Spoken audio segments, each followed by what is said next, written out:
meus amigos. E a realidade é a seguinte, que separaram na seguinte pauta aqui, taca na tela aí.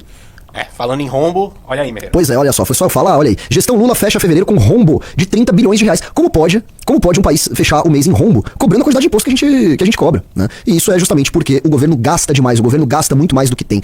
Aí você tem que agradecer o senhor Jair Bolsonaro, né? Que foi o que abriu a porteira pós-reforma do teto, né? Que o Bolsonaro que começou a furar o teto, né? E não só no ano de pandemia, como eles dizem. Foi necessário no ano da pandemia. Mentira. Furou o teto em várias ocasiões. O Lula continua furando o teto aí também. No final das contas, aquela PEC na prática acabou de não valer de nada, né? Porque ninguém respeita. E o governo continua gastando e gastando a rodo. Seja bem-vindo ao Valete Plus aí, Renato. Muito bom. Vamos ler aqui. O governo Lula encerrou o segundo mês de 2026 com um saldo negativo de 30 bilhões de reais. O resultado reflete a persistente dificuldade em equilibrar a fatura pública, embora o montante tenha ficado ligeiramente abaixo do rombo registrado no mesmo período do ano anterior, que foi de 31,6 bilhões. Então estamos melhorando, né? Antes era 31,6, agora é 30. Quando observamos os intervalos dos últimos 12 meses, o prejuízo acumulado chega à marca de 60,4 bilhões de reais. Bilhões de reais. É realmente assustador, tá? O regime geral de previdência social permanece como principal gargalo, apresentando, claro, porque a gente ainda vive um buraco na previdência, né? A gente tem uma população que vai ficando cada vez mais velha, né? Na prática, nós vivemos um grande esquema de pirâmide, onde os mais novos têm que pagar pros mais velhos, né? Então quem tá na idade produtiva tem que pagar a aposentadoria de hoje, do cara que tá aposentado hoje, só que o problema é que a economia vai piorando, a gente tem um decréscimo populacional de pessoas jovens, então é algo que vai explodir, uma bomba que vai estourar eventualmente. A gente teve uma reforma da Previdência, sim, durante o governo Bolsonaro, lembrando, né? Aquela reforma da Previdência, na verdade, era do governo Temer, só que ela ficou pro ano seguinte e tal, e aí foi pro governo Bolsonaro, né, que foi aprovada. Mas não foi uma reforma suficiente. A gente já falava isso lá daquela época, né? Claro, nós nos posicionamos a favor, né? E tá certo, tinha que votar a favor daquela reforma, era uma reforma necessária e tudo mais, mas desde aquela época a gente já falava, olha, não é o suficiente, né? A gente vai aprovar essa reforma aqui, daqui 2, 3 anos, daqui não sei quanto tempo, vai ter que aprovar outra. E é fato, é o que vai ter que fazer. A Previdência continua sendo o maior problema fiscal do país. Um dos, né? Pelo menos. Vamos lá. A aceleração dos custos operacionais do Estado foi um fator determinante para o desempenho de fevereiro. As despesas totais sofreram uma elevação real de 3,1%. Esse incremento foi puxado, sobretudo, pela expansão de 5,4 bilhões de reais em áreas em que o governo possui maior liberdade de manejo, as chamadas despesas discricionárias. E aí vejam só, peraí que eu vou tomar meu cafezinho. Like na live aí, meu povo. Dentro desse grupo, a educação demandou 3,4 bilhões de reais adicionais. Fala assim, bom, pelo menos o governo está investindo em educação. É um gasto, justificável, né? Pô, melhorar os índices educacionais na prática, ou deveria ser, na prática, adotar políticas que no longo prazo vão beneficiar o cidadão brasileiro e o próprio Brasil. Só que a gente vai dar uma olhada com o que foi gasto isso, ó. A educação demandou 3,4 bilhões de reais adicionais, com a conclusão de repasses para o programa PED Meia. O programa PED Meia é aquele em que basicamente o cidadão, o aluno, ele vai pra escola, né? E ele recebe por isso. Tipo assim, o cara é agraciado, ele é beneficiado por comparecer na escola, por estar na escola. Não interessa se ele tá apresentando bons ou maus índices, não interessa se ele tá prestando atenção na aula, não interessa se ele tá maltratando ou não o professor. O que interessa é que o corpo dele esteja geograficamente localizado nas dependências de uma escola.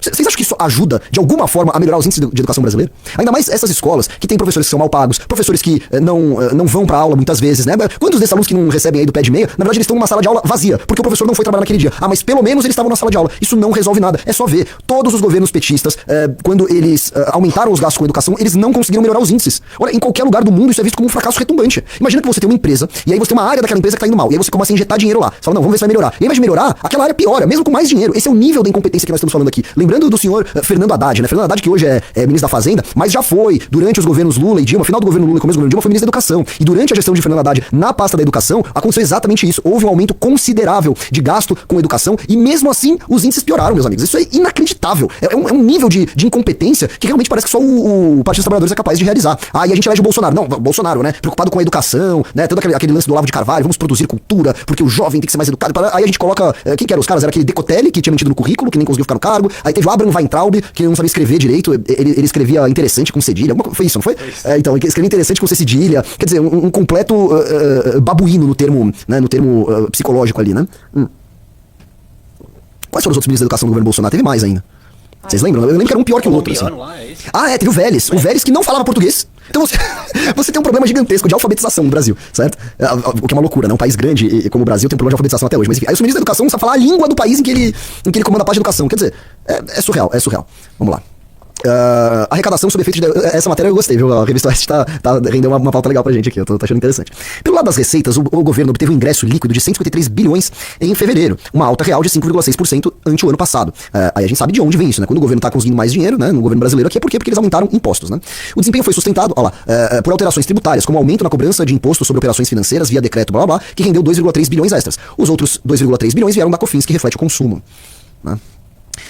Enquanto a gestão Lula enfrentou uma queda de R$1 bilhão em dividendos e participações recebidos. Não, entretanto, perdão. A gestão Lula enfrentou uma queda de R$1 bilhão em dividendos e participações recebidos. O recuo ocorreu logo que o Banco do Nordeste cessou repasses feitos anteriormente e a Petrobras reduziu o volume de lucros distribuídos à União.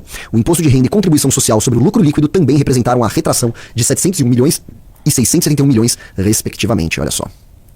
Bom, acho que deu pra entender, né? Senão a gente já vai começar a entrar muito nos meandros do negócio, mas né, deu pra entender que o Brasil cobra muito imposto e ainda assim gasta demais. E quando gasta demais, gasta mal, né? Ainda que estivesse gastando mais do que tem pra gastar, o que já seria errado, mas, poxa, pelo menos poderia investir em algo que desse um retorno no futuro, algo que fosse bom pra gente, né?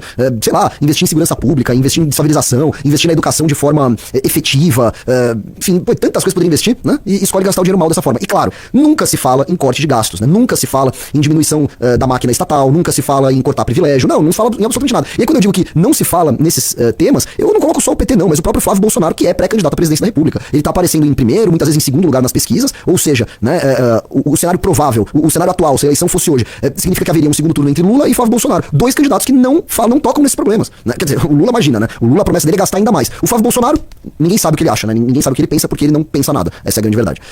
Enfim, é isso, né? Vocês estão